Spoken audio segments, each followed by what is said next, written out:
Hello everyone, today we are breaking down Season 4, Episode 4, A Sermon of Survival of The Witcher. But before that, remember like the video, helps out the channel a lot, and subscribe, and yada yada yada, let's get to it. The first thing we see is Geralt and Jaskier tied up at a Redanian camp. Last episode, Nilfgaard attacked a refugee camp they were at. Geralt was knocked out during the raid, and Jaskier must have been captured at some point during the struggle. While Geralt was knocked out, Redanian came and fought off Nilfgaard, where they discovered Geralt and Jaskier and took them in. The fate of Geralt's other traveling companions are unknown. A Cintran lord comes up to the two, and accuses them of being Nilfgaard spies. Nilfgaard has occupied Cintra for a while now, but many Cintrans still hate them for what they did to Queen Calanthe, which is why many fight for the northern kingdoms, hoping to win back their home. Geralt refutes these claims, saying they are no friends of Nilfgaard, and they were not enemies of Cintra or the late Queen Calanthe. And the Cintran lord gets very mad at this. He was there when Geralt invoked Law of Surprise back in Season 1. He basically blames Geralt for everything that has happened to Cintra subsequently after that. He's going to execute both of them. We see some familiar faces at the Redanian camp, Radovid and Dijkstra. The two are leading the army from the field, which is commendable. Dijkstra is upset with one of the northern kingdoms, Temeria. King Foltest made a deal with Nilfgaard. Foltest is the one who banged his sister, and their kid became a Striga, which Geralt took care of in Season 1.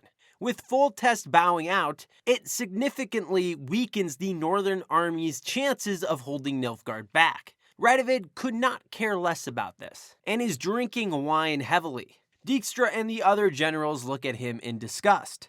Why should they risk their lives for a drunkard? Dijkstra goes and lets his frustration out on a tree when he hears the news of Geralt and Jaskier being held in the camp. He orders Geralt to be brought to him and Jaskier to Radovid. Everyone has some history with each other. Jaskier and Radovid had a romantic relationship that ended sourly, and Geralt broke Dijkstra's leg last season, so things should be interesting. We're now with Istredd and Vilgefortz pretending to be Yennefer. Basically, Vilgefortz is having Istredd do all his nerd work. He's pretending to be Yennefer because Istredd is madly in love with her and would do anything for her. Istredd says he has found something in an old elven document that he has been looking over. Ciri is so important because she can bend space and time with her elder blood, but not just on this world, others as well. So basically, Ciri can time travel, but she can also travel to different worlds. So she could travel to our Earth, for instance. Or she could travel to the NL, which is an elven world. Remember in Season 2 when all those monsters kept going after Ciri? They were doing this to go home. The conjunction of the spheres put a bunch of different beings on this continent. Ciri has the power to open up portals to these different worlds, returning things back to their original world if she so desires. Istredd continues, saying that Vilgefortz could drain her life force and take the power for himself. Vilgefortz, hearing this, is pretty stoked on that idea. Vilgefortz, getting the info he wanted, gets rid of the illusion. Istredd is not too happy, realizing he messed up. Fringilla is listening in on what's happening from outside the door. Remember, Fringilla is a double agent. She is gathering intel for Yennefer and the other mages. Vilgefortz knows that she is listening and lets her in. He then tells her that, like Istredd, she is also a prisoner, just one without a cage. He then knocks both of them out. Vilgefortz then says he has special plans for Fringilla. It is not said whether he knows she was gathering intel for Yennefer or not. We're now with the real Yennefer. Margarita has brought some of the Aretusa's students to Philippa's castle for sanctuary. Last episode, Philippa said she will house all their allies. Yennefer wants to start training them, but Margarita says no. She will not make these young gals fight. They are here so they can be safe, since they really don't have anywhere else to go. Yennefer begrudgingly agrees, but they need allies. People who can do magic if they want to beat Vilgefortz. Philippa returns to the castle with no luck in recruiting. But Triss was able to find some people, though they aren't mages, but witchers. Some more familiar faces. We see Vesemir, who taught Geralt at Kaer Morhen, Lambert and Cohen, who grew up with him. Yennefer asks them how do they protect this castle. Vesemir and the rest have been protecting the Witcher Keep Kaer Morhen for a long time, If anyone would know, it's them. Vesemir says they have a lot of work to do. Philippa and Asire say maybe they should reconsider this plan of fighting Vilgefortz. They don't have the allies. Yennefer knows that if they don't stop him now, it will be too late. If he finds Ciri, they're all dead anyways. They have to end him before that. We are now with those two random peasants. They have successfully stole Milva's horse. They've been trying since episode 2. With the confusion at the refugee camp after Nilfgaard attacked, they were able to get away with it. Milva, though, finds them and gets it back. The two were going to fire for it, then Cahir shows up. The two then run off. Milva noticed that Cahir has been following the group ever since they found him in that coffin. She's been leaving supplies for him on the way, which is why he decided to help her here, pay back the favor. Milva asks him why he's been following them. Cahir says it's because he wants to find Ciri, that his destiny is aligned with hers and Geralt's. He wants to make amends to both of them. Cahir asks Milva why she's been helping him. She says because he has honest eyes, that there is no deceit in them. The two have a bit of an awkward moment here then, some sexual tension building. Milva, to break it, suggests they go get their friends. Cahir agrees. We're now with the rats and Ciri. The gang is hanging out when Asaya comes in. Last episode they robbed that carriage carrying that highborn gal. Well, now they all have bounties on their heads. Ciri is the largest, since she antagonized the lady the most. Most of the group finds it funny except for Kaylee, believing what she did was reckless, bringing more heat on them than they need. Which is kinda true, but Kaylee's also a hater. Ever since he failed to bang her, he's been putting her down every chance he gets. He also just doesn't trust her. She has a past she's not telling them. We're now with Leo Bonhart. He comes across the bounty hunters that Ciri killed last episode. Bonhart is a very dangerous and a very good bounty hunter. Skellen, last episode, hired him to kill all the rats, including Ciri. Once Ciri is dead, Skellen can get Emhyr to focus on the war. The bodies seem relatively fresh, so he's not far behind the rats. He looks over the bodies and how the three were killed. He is quite impressed with Ciri's work, saying she must be very well trained. Bonhart enjoys a good challenge. He literally kills witchers in his spare time, so he's looking forward to fighting the girl. We're back with Ciri. With the help of Missile, she has gotten a makeover, and Ciri wants to repay Missile. Missile says she knows a spot. The two enter a secluded cave. I don't see any of them carrying blankets, so it seems they're just going to bang on the floor. They see something hanging from the ceiling, very pretty lights. The lights come closer, and Ciri realizes that it is a monster. It's a Greylock. It is a new monster for the show. Ciri recognizes it right away, then spouts off some info on it. Missile looks at her confused. How does she know this?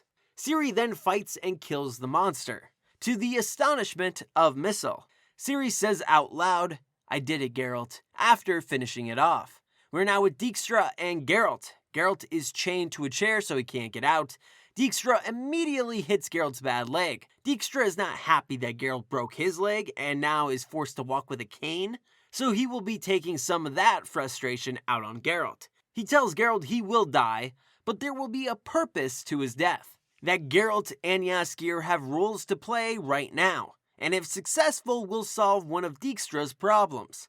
Geralt is a little confused at this, like what is he talking about? We're now with Jaskier and Radovid.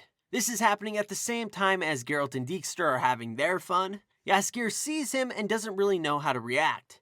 As I said, the two didn't end on the best of terms. Radovid hugs Jaskier, happy to see the bard. Radovid asks what he is doing here.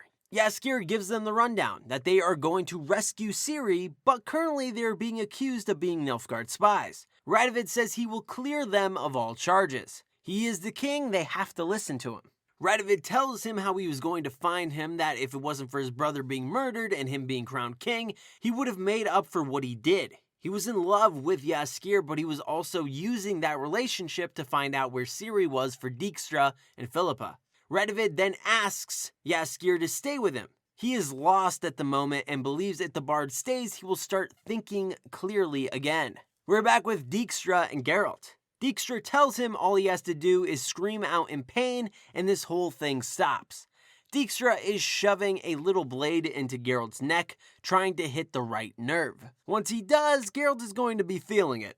Dijkstra then starts talking about Ciri, knowing that this will get under his skin. He tells Geralt what is in store for her at Nilfgaard, that she will be married to Emhyr soon. While saying this, he stabs in a new place, this time finding the right nerve. Geralt tries not to scream, not wanting to give Dijkstra the satisfaction, but he can't hold it back anymore, and screams in pain. We're back with Jaskier and Radovid. They hear Geralt screaming. Jaskier tells Radovid to go make it stop whatever is happening. Radovid says he will if Jaskier agrees to stay. Jaskier can't believe he just said that. How could he ask something like that? Jaskier, very angry, calls Radovid a weak man and says he will die alone. Radovid is now angry himself and calls for the guards to take him away. So this was all part of Dijkstra's plan. He knew Jaskier would pick Geralt over Radovid. Radovid was still holding out hope that he and Jaskier could still be together. But now that hope is gone. He can finally focus on being king and taking it seriously. We're back with Yennefer and Vesemir. They are planning the defense of the castle. Yennefer tells him that they will be outnumbered in this fight, and that the other side controls portals, so they can pop in wherever at the castle. The only hope they have is that they train the mages to fight like witchers. Vesemir meets with each mage, asking what they do, what their strengths are, so he knows where to put what people wear. The three witchers are paired off with different mages, now sword training, when Francesca comes down. She is quite experienced with a blade and wants to spar with Yennefer. Yennefer accepts. She is also quite experienced. Geralt showed her a few things. The two fight, and it is quite the thing to see. It is later on, and Vesemir and Yennefer are talking. Vesemir is surprised it wasn't as bad as he thought it would be, but they still have a long way to go. We're back with Geralt and Jaskier. They will be executed in the morning. We're with Ciri and Missel. They're heading back to the rest of the rats after that scary experience in the cave, but before that the two sit and talk. Missel says that is the second time a monster almost killed her. The first time she was saved by none other than Geralt of Rivia, who was looking for a princess at the time. Missel notes that Ciri said his name in the cave, and she says his name in her sleep. She also can tell Ciri is a highborn lady. I think Missel has a good idea of who Ciri is. Ciri admits that yes, she knows Geralt and he is family. She never says her true name, however. The rats know her by Folka, but her being around Geralt has led him to nothing but pain. She believes he is better off without her. We're back with Vesemir and Yennefer. Vesemir tells Yennefer that he's going to face off with Vilgefortz himself for Geralt, for Ciri, and for her. I mean, personally, I don't think that's a good idea. Geralt got his butt whooped, and Vesemir ain't him, so I don't think it's going to be ending well. We are back with Radovid and Dijkstra. And it seems Dijkstra's plan has worked, but it might have worked too well. He wants Dijkstra removed. He watched what Dijkstra did to his brother. He controlled him like a puppet. He will not have this schemer in his court when he is king. He does not want to be manipulated or undermined. Dijkstra is heartbroken. This is all he has. And that is exactly why Radovid is doing this. Radovid knows that the Jaskier-Geralt thing was his plan. He took his hope of getting Jaskier back away from him. So now he will take what he holds dear away from him. It is later that night, the Cintran Lord is here to kill Geralt and Jaskier. Jaskier was hoping they would have more time to figure out a way to escape, but seems the Cintran will not let anyone stop him from getting his revenge. The two are saved, however, by none other than Regis. He kind of just appears. He puts the Cintran to sleep just by touching him. He then breaks their chains with ease. Jaskier has no idea how he's doing any of this. Geralt is helped to his feet. His leg is bothering him. Geralt thanks Regis, but he says it's best if they don't see each other again. Regis expected this, and before they part, he gives him a gift. He made Geralt some potions, but they're even more powerful now. That is why he kept that bloody bandage, to analyze what was in the Witcher's blood and make this brew. Witcher potions increase speed and strength. They are very useful in a fight. Jaskier and Geralt exit the tent, and Jaskier doesn't understand why they can't see Regis again. He literally just saved them. Geralt tells Jaskier he is a vampire, and Jaskier freaks out a bit. So vampires in the Witcherverse are a bit different. There are classes of them. Regis is known as a higher vampire, who are at the top of the food chain. They are basically immortal. Only another higher vampire can end their existence. A mage or witcher can do a lot of damage to them and get them near death, but they will slowly regenerate their full strength after months or years, depending on how badly they were injured. Higher vampires also don't need to drink blood to survive, but if they do, it's similar to the effects of alcohol, so they get drunk. Most higher vampires are very incognito, so you'll never know when you're around one. The Witcher medallions don't detect them either. So really the only way you would know if one was there is if they would tell you. Their abilities are rather unknown due to the rarity of them. They are not common on the continent at all. But as we've witnessed in the show, they are very powerful. I believe in the game, Regis compares humans to flies, as they die relatively quick and really can't do anything to him. Geralt does like Regis, but it's hard for him to overcome him being a vampire. He is a monster hunter after all. Jaskier and Geralt make their escape. Milva, Yarpen, Percival, and Zoltan meet them. But unfortunately for them, Nilfgaard decides to attack the Redanian camp. So the crew has to run through the camp away from the warring armies. Geralt takes one of the potions to help get through the battle, where he then sees Cahir. He did promise to kill him if he ever saw him again. And when a Witcher takes a potion, they become much more animalistic. So it's very hard to talk sense into him. While Geralt is fighting Cahir, Jaskier gets hit in the head.